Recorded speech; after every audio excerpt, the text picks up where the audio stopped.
ಶುಚಿ, ಮನಶುಚಿ, ಭಾವಶುಚಿ ಇಂತಿ ಪಂಚತೀರ್ಥಗಳನ್ನೊಳಕೊಂಡು ಮರ್ತ್ಯದಲ್ಲಿ ನಿಂದ ನಿಮ್ಮ ಶರಣರ ತೋರಿ ಎನ್ನ ನುಳುಹಿಕೊಳ್ಳ ಚನ್ನಮಲ್ಲಿಕಾರ್ಜುನ.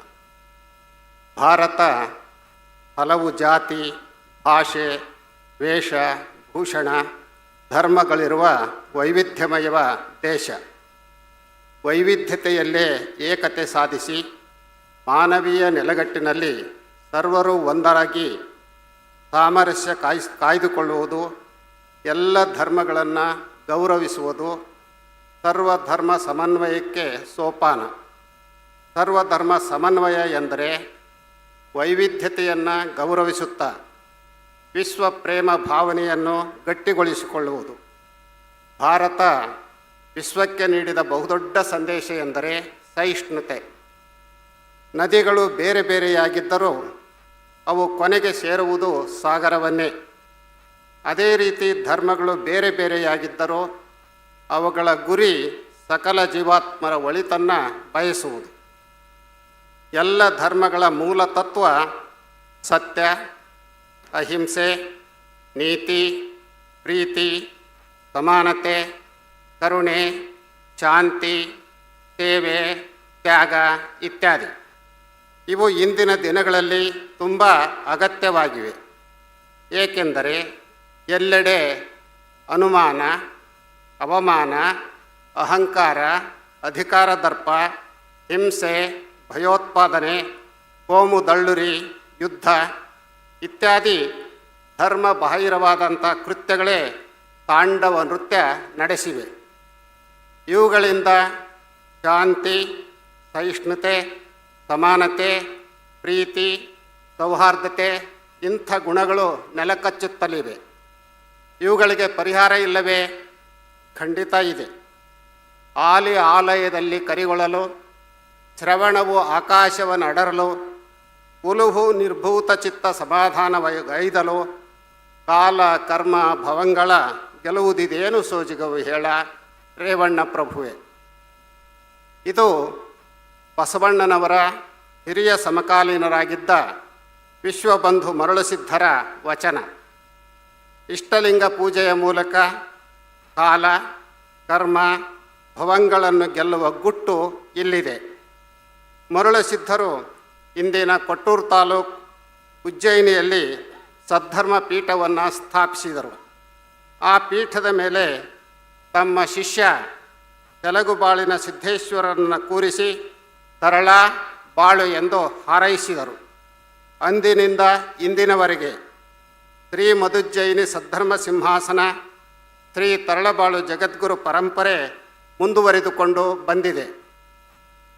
ಬಂದಿರುವುದು ಮಾತ್ರವಲ್ಲ, ಅದು ತಮ್ಮ ಮೂಲ ಗುರುವಿನ ಆಣತಿಯಂತೆ ಸರ್ವಧರ್ಮ ಸಮನ್ವಯವನ್ನು ತರಳಬಾಳು ಹುಣ್ಣಿಮೆ, ತರಳಬಾಳು ವಿದ್ಯಾಸಂಸ್ಥೆ ಮತ್ತಿತರ ಸೇವಾ ಕಾರ್ಯಗಳ ಮೂಲಕ ಜಾರಿಯಲ್ಲಿ ತಂದಿದೆ. ಮರಳುಸಿದ್ಧರು ಅಜ್ಞಾನ, ಮೂಢನಂಬಿಕೆ, ಕಂದಾಚಾರಗಳ ವಿರುದ್ಧ ಹೋರಾಡಿದವರು. ಕುರಿ, ಕೋಳಿ, ಕೋಣನ ಬಲಿಯಿಂದ ದೇವಿ ಸಂತೃಪ್ತಳಾಗಿ ಸಮೃದ್ಧ ಮಳೆ ಬೆಳೆ ಕೊಡುವಳು ಎನ್ನುವ ಹುಸಿ ನಂಬಿಕೆ ಈ ವಿಜ್ಞಾನ ಯುಗದಲ್ಲೂ ಇದೆ. ಇಂಥ ಅಜ್ಞಾನ ಮತ್ತು ಮೌಢ್ಯವನ್ನು ಮರಳುಸಿದ್ಧರು 900 ವರ್ಷಗಳ ಹಿಂದೆಯೇ ಪ್ರತಿಭಟಿಸಿದರು. ದೇವಿಗೆ ಬಲಿ ಕೊಡಬೇಕಾಗಿರುವುದು ಕುರಿ, ಕೋಳಿ, ಕೋಣಗಳನ್ನಲ್ಲ, ಬದಲಾಗಿ ಮಾನವನ ಮನದಲ್ಲೇ ಮನೆ ಮಾಡಿಕೊಂಡಿರುವಂಥ ಅಜ್ಞಾನ, ಮೂಢನಂಬಿಕೆ, ಅಹಂಕಾರ, ಸ್ವಾರ್ಥ ಇಂಥ ಕುರಿ, ಕೋಳಿ, ಕೋಣಗಳನ್ನು ಎಂದು ಜನರನ್ನು ಜಾಗೃತಗೊಳಿಸಿ ಬಲಿ ಕೊಡುವುದನ್ನು ನಿಲ್ಲಿಸಿದಂಥವರು ವಿಶ್ವಬಂಧು ಮರಳುಸಿದ್ಧರು. ಇದು ಅವರ ಸರ್ವಧರ್ಮ ಸಮನ್ವಯದ ಸಂಕೇತ. 20ನೆಯ ತರಳಬಾಳು ಜಗದ್ಗುರು ಶ್ರೀ ಶಿವಕುಮಾರ ಶಿವಾಚಾರ್ಯ ಮಹಾಸ್ವಾಮಿಗಳವರು ಸರ್ವಶರಣ ಸಮ್ಮೇಳನ, ಅಕ್ಕನ ಬಳಗ, ಅಣ್ಣನ ಬಳಗ, ತರಳಬಾಳು ಕಲಾಸಂಘ, ತರಳಬಾಳು ಪ್ರಕಾಶನ, ಶರಣರ ಜಯಂತಿಗಳು, ಸಾಮೂಹಿಕ ಕಲ್ಯಾಣ ಮಹೋತ್ಸವ, ತರಳಬಾಳು ಹುಣ್ಣಿಮೆ, ತರಳಬಾಳು ಜಗದ್ಗುರು ವಿದ್ಯಾಸಂಸ್ಥೆ ಇಂಥವುಗಳ ಮೂಲಕ ಸರ್ವಧರ್ಮ ಸಮನ್ವಯದ ಕಾರ್ಯಗಳನ್ನು ಮಾಡುತ್ತಾ ಬಂದಿದ್ದು ಸ್ಮರಣಾರ್ಹ. ಅವರು ಭರಮಸಾಗರದಲ್ಲಿ ಮಸೀದಿ ಉದ್ಘಾಟನೆ ಮಾಡಿದ್ದು, ಸಿರಿಗೆರೆಯಲ್ಲಿ ಪೇಜಾವರ ಸ್ವಾಮಿಗಳ ಉತ್ಸವ ಮಾಡಿಸಿದ್ದು, ಅರಸೀಕೆರೆ ತಾಲೂಕಿನಲ್ಲಿ ಮಾದಿಗ ಜನಾಂಗದ ಸ್ವಾಮಿಗಳ ಉತ್ಸವಕ್ಕೆ ಅಡ್ಡಿಪಡಿಸಿದಾಗ ಮಠದ ಆನೆ ಬಿರುದಾವಳಿ ಇತ್ಯಾದಿ ಕಳಿಸಿ ಅವರ ಉತ್ಸವ ಮಾಡಿಸಿದ್ದು, ಬಸವಾದಿ ಶರಣರ ತತ್ವಗಳಿಗೆ ಬದ್ಧರಾಗಿ ಬಾಳಿದ್ದು, ಮೂಢನಂಬಿಕೆಗಳನ್ನು ವಿರೋಧಿಸಿದ್ದು, ಮಸೀದಿಯಲ್ಲಿರುವ ದೇವರೇ ಮಂದಿರದಲ್ಲಿದ್ದಾನೆ, ಮಂದಿರದಲ್ಲಿರುವವನೇ ಚರ್ಚಿನಲ್ಲಿ ಇದ್ದಾನೆ, ಹಿಂದೂ ಜನರ ದೇವರನ್ನು ನಾಶಗೊಳಿಸಬೇಕೆಂಬ ಮಹಮ್ಮದನು ತನ್ನ ಅಲ್ಲಾನನ್ನೇ ಹೊಡೆಯುತ್ತಾನೆ, ತನ್ನ ಅಲ್ಲಾಗೆ ದ್ರೋಹಿಯಾಗುತ್ತಾನೆ ಎಂದದ್ದು. ಇಂಥ ಕಾರ್ಯಗಳು ಅವರ ಸರ್ವಧರ್ಮ ಸಮನ್ವಯಕ್ಕೆ ಸಾಕ್ಷಿಯಾಗಿವೆ. ತರಳಬಾಳು ಜಗದ್ಗುರು ಡಾಕ್ಟರ್ ಶಿವಮೂರ್ತಿ ಶಿವಾಚಾರ್ಯ ಮಹಾಸ್ವಾಮೀಜಿಯವರು ಇಂಥ ಧರ್ಮ ಸಮನ್ವಯದ ಕಾರ್ಯಗಳನ್ನು ವಿವಿಧ ಚಟುವಟಿಕೆಗಳ ಮೂಲಕ ಮುಂದುವರಿಸಿಕೊಂಡು ಬರುತ್ತಿದ್ದಾರೆ. ತನ್ನ ಧರ್ಮವನ್ನು ಪ್ರೀತಿಸಬೇಕು, ಇತರರ ಧರ್ಮಗಳನ್ನು ಗೌರವಿಸಬೇಕು. ಇದು ಭಾರತೀಯ ಸಂಸ್ಕೃತಿ.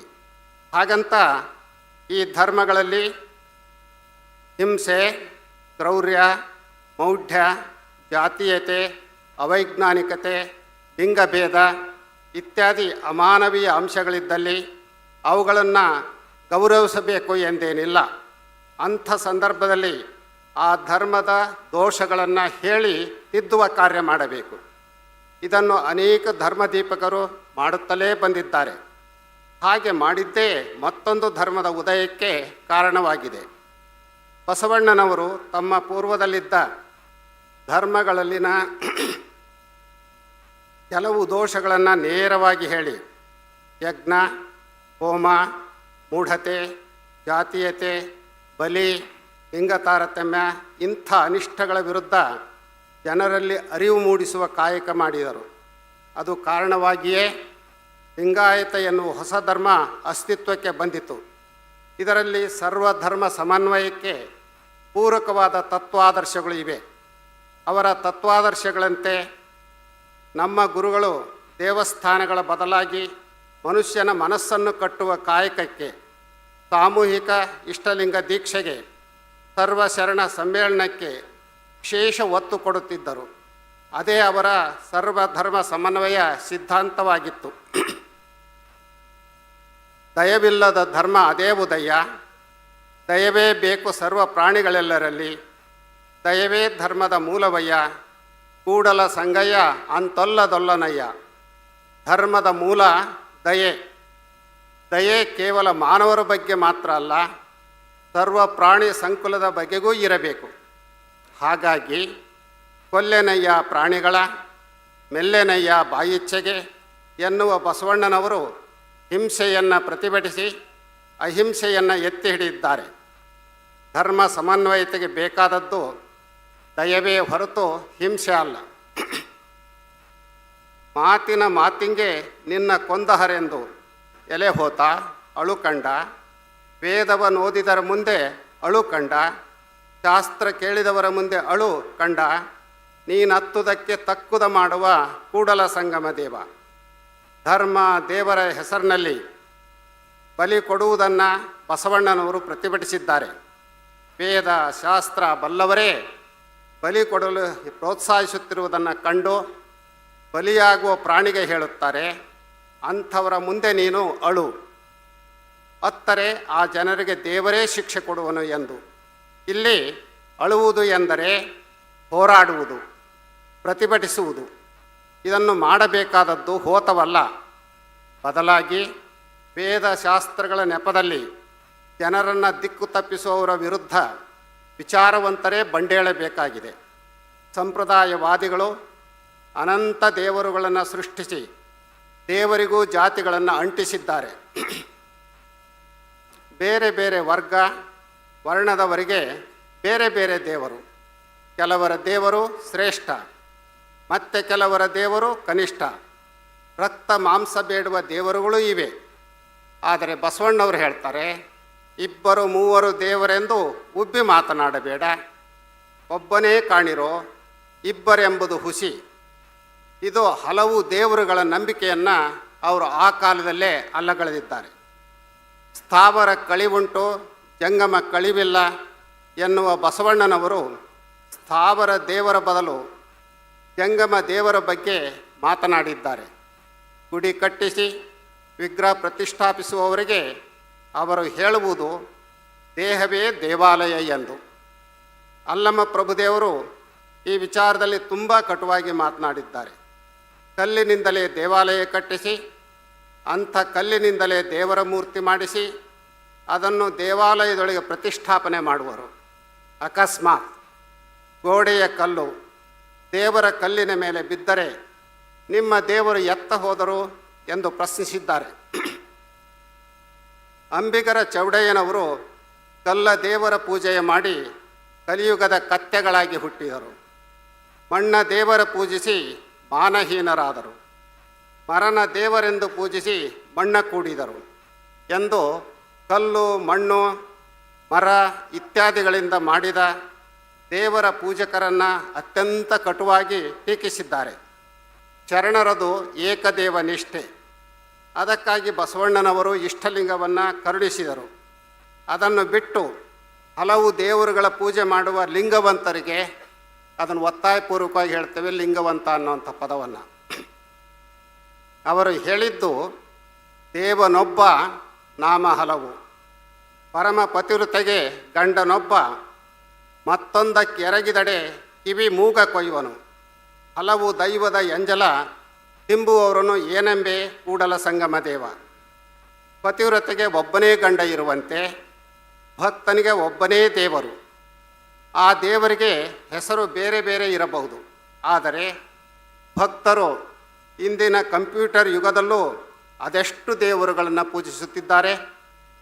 ಆ ದೇವರಿಗಿಂತ ಈ ದೇವರು ಶಕ್ತಿಶಾಲಿ ಎಂದು ಅದು ಎಷ್ಟೇ ದೂರದಲ್ಲಿದ್ದರೂ ಅಂಥ ದೇವಾಲಯ ಹುಡುಕಿಕೊಂಡು ಹೋಗುವರು. ಅವರಿಗೆ ಏಕದೇವ ನಿಷ್ಠೆ ಇಲ್ಲ. ಹಾಗಾಗಿಯೇ ಇಂದು ಎಲ್ಲ ಕಡೆ ಹೊಸ ಹೊಸ ದೇವಾಲಯಗಳು ತಲೆ ಎತ್ತುತ್ತಲಿವೆ. ಸರ್ಕಾರ ಕೂಡ ಅವುಗಳಿಗೆ ಆರ್ಥಿಕ ನೆರವು ನೀಡಿ ಪ್ರೋತ್ಸಾಹಿಸುತ್ತಿದೆ. ಇದು ಸರ್ವಧರ್ಮ ಸಮನ್ವಯದ ಬದಲು ಮನುಷ್ಯರ ನಡುವೆ ಸಂಶಯದ ಬೇಲಿ ನೆಡಲು ಕಾರಣವಾಗುತ್ತಿದೆ. ಅದಕ್ಕಾಗಿಯೇ ಕುವೆಂಪು ಅವರು ಓ ನನ್ನ ಚೇತನ ಆಗು ನೀ ನಿಕೇತನ ಎಂದದ್ದು. ಅವರು 100 ದೇವರನ್ನೆಲ್ಲ ನೂಕಾಚೆ ದೂರ, ಶತಮಾನಗಳು ಬರಿಯ ಜಡಸಿಲೆಯೇ ಪೂಜಿಸಾಯಿತು, ಹಾವುಗಳಿಗೆ ಹಾಲೆರೆದು ಪೋಷಿಷ್ಯ ಆಯಿತು, ಸತ್ತ ಕಲ್ಲುಗಳ ಮುಂದೆ ಹತ್ತು ಕರೆದುದು ಸಾಕು ಎಂದು ಹೇಳಿದ್ದನ್ನು ಜನರು ಗಮನಿಸದೆ ನೂರಾರು ದೇವರುಗಳ ಗುಡಿಗೆ ಸುತ್ತಿದ್ದೇ ಸುತ್ತಿದ್ದು. ವಿಶ್ವ ಮಾನವ ಸಂದೇಶದಲ್ಲಿ ಮನುಜ ಮತ, ವಿಶ್ವಪಥ, ಸರ್ವೋದಯ, ಸಮನ್ವಯ, ಪೂರ್ಣದೃಷ್ಟಿ ಎಂದು ಕುವೆಂಪು ಅವರು ಹೇಳಿದ್ದು ಧರ್ಮಾಂಧರ ತಲೆಗೆ ಹೋಗುವುದೇ ಇಲ್ಲ. ಮತ್ತು ಅವರು 100 ದೇವರುಗಳನ್ನು ತಮ್ಮ ಮನಸ್ಸು ಮನೆಯೊಳಗೆ ಬರಮಾಡಿಕೊಳ್ಳುತ್ತಿದ್ದಾರೆ. ಅದನ್ನು ಕಂಡೇ ಡಾಕ್ಟರ್ GS ಶಿವರುದ್ರಪ್ಪನವರು ಎಲ್ಲೋ ಹುಡುಕಿದೆ ಇಲ್ಲದ ದೇವರ ಕಲ್ಲು ಮಣ್ಣುಗಳ ಗುಡಿಯೊಳಗೆ, ಇಲ್ಲೇ ಇರುವ ಪ್ರೀತಿ ಸ್ನೇಹಗಳ ಗುರುತಿಸದಾದೇನು ನಮ್ಮೊಳಗೆ ಎಂದಿದ್ದಾರೆ. ಭೂಮಿ, ಸೂರ್ಯ, ಗಾಳಿ, ಮಳೆ, ಬೆಂಕಿ ಇವುಗಳಲ್ಲಿ ಭೇದ ಇಲ್ಲ. ಪ್ರಕೃತಿ ಮಾತೆ ಸಮತೋಲನ ಕಾಪಾಡಿಕೊಂಡಿದೆ.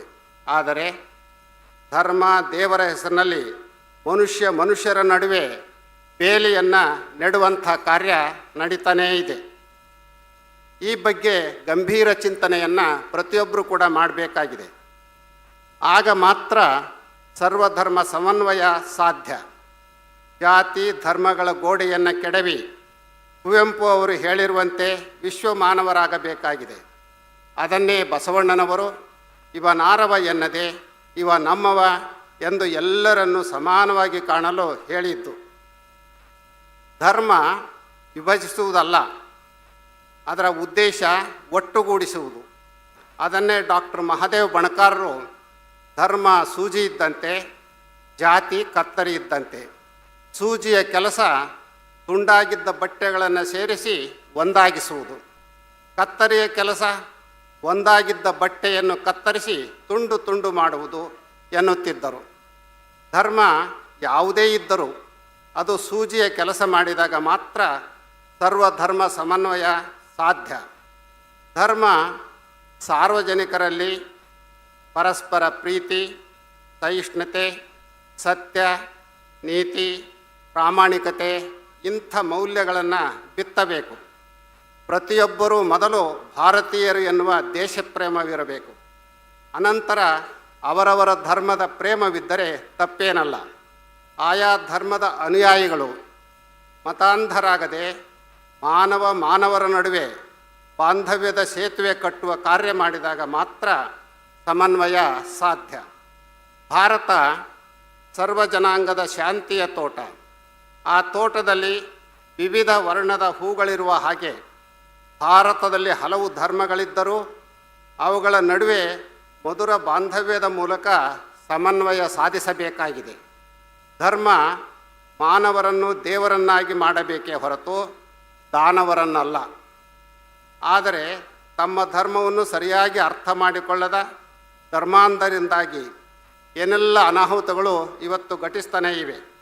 ಇಂಥವರನ್ನು ಕಂಡೇ ರಾಷ್ಟ್ರಕವಿ ಕುವೆಂಪು ಅವರು ಹೇಳಿದ್ದು, ಗುಡಿ, ಚರ್ಚ್, ಮಸೀದಿಗಳ ಬಿಟ್ಟು ಹೊರಬನ್ನಿ, ಬಡತನವ ಬುಡಮುಟ್ಟ ಕೀಳ ಬನ್ನಿ, ಮೌಢ್ಯತೆಯ ಮಾರಿಯನ್ನು ಹೊರದೂಡಲೈತನ್ನಿ, ವಿಜ್ಞಾನ ದೀವಿಗೆ ಹಿಡಿಯ ಬನ್ನಿ, ಓ ಬನ್ನಿ ಸೋದರರೇ ಬೇಗ ಬನ್ನಿ, ಕಿಲುಕದಿರಿ ಮತವೆಂಬ ಮೋಹದ ಅಜ್ಞಾನಕ್ಕೆ, ಮತಿಯಿಂದ ದುಡೀರೈ ಲೋಕಹಿತಕ್ಕೆ, ಆ ಮತದ ಈ ಮತದ ಹಳೆ ಮತದ ಸಹವಾಸ ಸಾಕಿನ್ನು, ಸೇರಿರೈ ಮನುಜ ಮತಕ್ಕೆ, ಓ ಬನ್ನಿ ಸಹೋದರರೇ ವಿಶ್ವಪಥಕ್ಕೆ ಎಂದು ಕರೆ ಕೊಟ್ಟಿದ್ದಾರೆ.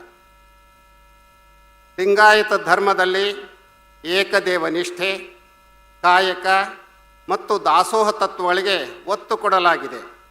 ಬಸವಣ್ಣನವರು ಕಾಯ ಮತ್ತು ಕಾಯಕ ಇವುಗಳ ಶುದ್ಧಿಗೆ ವಿಶೇಷ ಮಹತ್ವವನ್ನು ನೀಡಿದ್ದಾರೆ. ಕಾಯ ಎಂದರೆ ಈ ದೇಹ. ಮನುಷ್ಯ ತನ್ನ ದೇಹದ ಪಾವಿತ್ರ್ಯತೆ ಕಾಪಾಡಿಕೊಳ್ಳುವುದು ಬಹುಮುಖ್ಯ. ಅದು ತಿಪ್ಪೆಗುಂಡಿ ಅಥವಾ ಚರಂಡಿ ಆಗಬಾರದು. ಹಾಗಾಗಬಾರ್ದು ಅಂದರೆ ಮನುಷ್ಯ ದುಶ್ಚಟಗಳಿಂದ ಮುಕ್ತನಾಗಬೇಕು. ಮದ್ಯಪಾನದಂಥ ದುಶ್ಚಟವೇ ಮನುಕುಲದ ಆರೋಗ್ಯ, ಸಂಪತ್ತು, ಸಂಸ್ಕೃತಿಯನ್ನು ನಾಶ ಮಾಡುತ್ತದೆ ಎಂದು ಅದನ್ನು ನಿಷೇಧಿಸುವಂತೆ ಡಾಕ್ಟರ್ ಜಗದ್ಗುರುಳವರು ಹಿಂದೆ ಬಹುದೊಡ್ಡ ಹೋರಾಟವನ್ನೇ ಮಾಡಿದ್ದರು.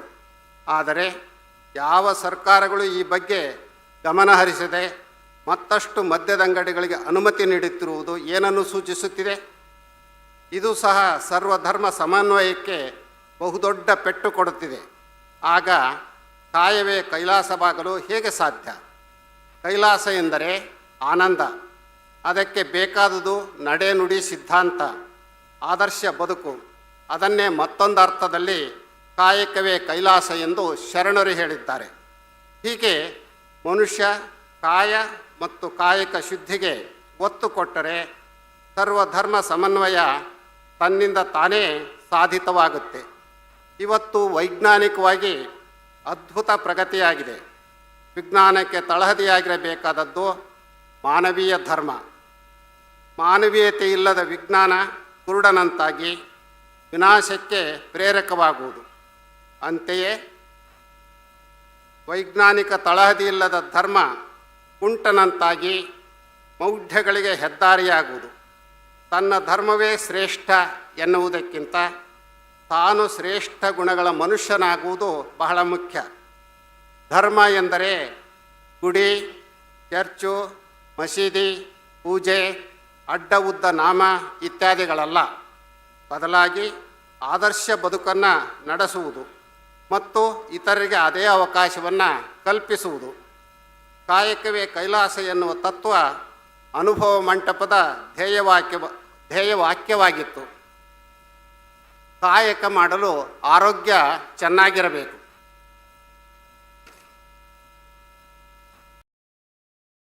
ಆರೋಗ್ಯವೇ ಚೆನ್ನಾಗಿಲ್ಲದೆ ಇದ್ದರೆ ಯಾವ ಕಾಯಕವನ್ನು ಮಾಡಲು ಆಗುವುದಿಲ್ಲ.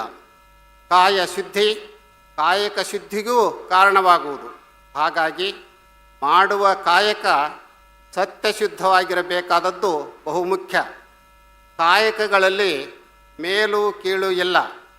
ಚಪ್ಪಲಿ ಹೊಲಿಯುವ ಕಾಯಕ ಕೀಳೆಂದಾಗಲಿ, ಕುರ್ಚಿಯ ಮೇಲೆ ಕುಳಿತು ಮಾಡುವ ಕಾಯಕ ಮೇಲೆಂದಾಗಲಿ ಅಲ್ಲ. ಈ ಭೂಮಿಗೆ ಬಂದ ಪ್ರತಿಯೊಬ್ಬರೂ ಒಂದಿಲ್ಲೊಂದು ಕಾಯಕ ಮಾಡಲೇಬೇಕು.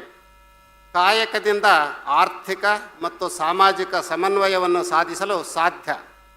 ಕಾಯಕದಲ್ಲಿ ಇಂದಿಗೆ, ನಾಳೆಗೆ, ಮಡದಿ ಮಕ್ಕಳಿಗೆ ಎಂದು ಕೂಡಿಡುವ ಪದ್ಧತಿ ಇಲ್ಲ.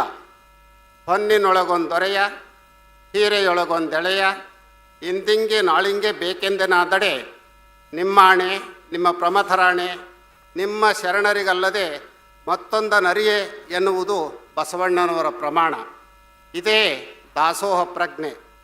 ಅನುಭವ ಮಂಟಪ ವಿಶ್ವದ ಮೊದಲ ಧಾರ್ಮಿಕ ಸಂಸತ್.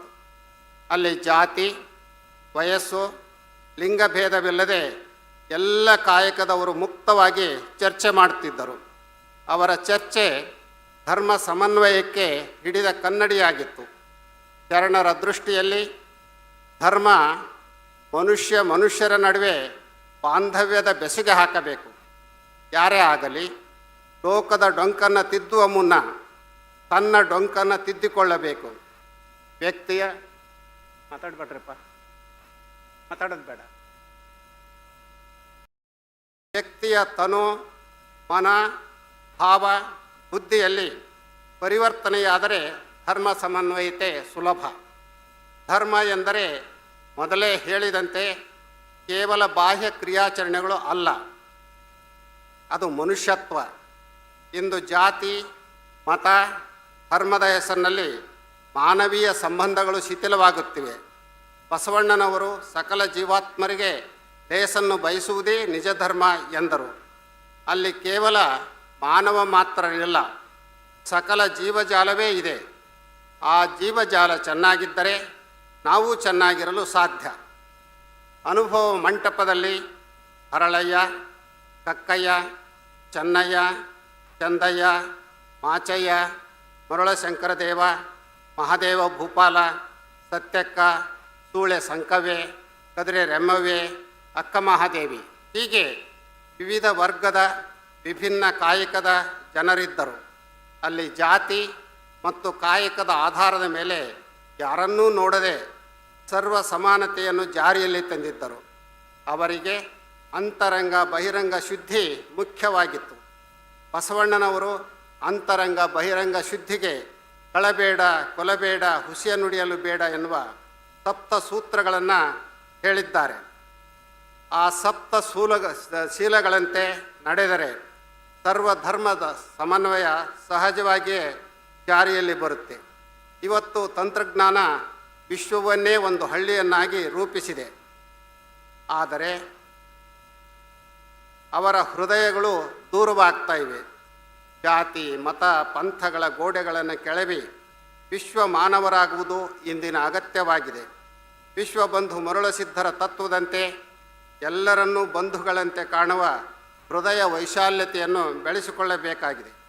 ಇಂದು ತನ್ನ ಧರ್ಮವೇ ಶ್ರೇಷ್ಠ ಎನ್ನುವ ವ್ಯಸನ ಹೆಚ್ಚಾಗಿ ಒಬ್ಬರು ಮತ್ತೊಬ್ಬರನ್ನು ಅನುಮಾನದಿಂದ ನೋಡುವಂತಾಗಿದೆ. ಮನುಷ್ಯ ಧರ್ಮಕ್ಕಿಂತ ಶ್ರೇಷ್ಠ ಧರ್ಮ ಮತ್ತೊಂದಿಲ್ಲ. ಶರಣರು ವೇದ, ಶಾಸ್ತ್ರ, ಪುರಾಣ, ಶ್ರುತಿ, ಸ್ಮೃತಿ, ಆಗಮ ಇತ್ಯಾದಿಗಳಿಗೆ ಮಹತ್ವ ಕೊಟ್ಟವರಲ್ಲ. ವೇದಕ್ಕೆ ವರೆಯ ಕಟ್ಟುವೆ, ಶಾಸ್ತ್ರಕ್ಕೆ ನಿಗಳವನೆಕ್ಕುವೆ, ತರ್ಕದ ಬೆನ್ನಬಾರನೆತ್ತುವೆ, ಆಗಮದ ಮೂಗ ಕೊಯ್ಯುವೆ ಎಂದು ಬಸವಣ್ಣನವರು ಹೇಳಿದರೆ, ಪ್ರಭುದೇವರು ವೇದವೆಂಬುದು ಓದಿನ ಮಾತು, ಶಾಸ್ತ್ರವೆಂಬುದು ಸಂತೆಯ ಸುದ್ದಿ, ಪುರಾಣವೆಂಬುದು ಪುಂಡರ ಗೋಷ್ಠಿ, ತರ್ಕವೆಂಬುದು ತಗರ ಹೋರಟೆ, ಭಕ್ತಿ ಎಂಬುದು ತೋರಿಂಬ ಲಾಭ ಎಂದು ಸ್ಪಷ್ಟಪಡಿಸಿದ್ದಾರೆ. ಮಹಾದೇವಿಯಕ್ಕನವರು ವೇದ, ಶಾಸ್ತ್ರ, ಆಗಮ, ಪುರಾಣಗಳೆಲ್ಲವೂ ಪಟ್ಟಣವ ಕುಟ್ಟಿದ ನುಚ್ಚು ತೌಡು ಕಾಣಿಬೋ, ಇವ ಕುಟ್ಟಲೇಕೆ ಕುಸುಕಲೇಕೆ ಎಂದು ಪ್ರಶ್ನಿಸಿದ್ದಾರೆ. ಶಿವಯೋಗಿ ಸಿದ್ದರಾಮೇಶ್ವರರು ನಮ್ಮ ನಡಾವಳಿಗೆ ನಮ್ಮ ಪುರಾತರ ನುಡಿಯೇ ಇಷ್ಟವಯ್ಯ ಎನ್ನುತ್ತಾ, ಕೃತಿಗಳು ಸಮುದ್ರದ ಪಾಲಾಗಲಿ, ಕೃತಿಗಳು ವೈಕುಂಠವ ಸೇರಲಿ, ಪುರಾಣಗಳು ಅಗ್ನಿಯ ಸೇರಲಿ, ಆಗಮಗಳು ವಾಯುವ ಹೊಂದಲಿ ಎಂದಿರುವುದು ಚಿಂತನಾರ್ಹವಾಗಿದೆ. ಧರ್ಮ ಕತ್ತಲೆಯನ್ನು ಕಳೆದು ಬೆಳಕು ಕೊಡುವಂಥದ್ದು.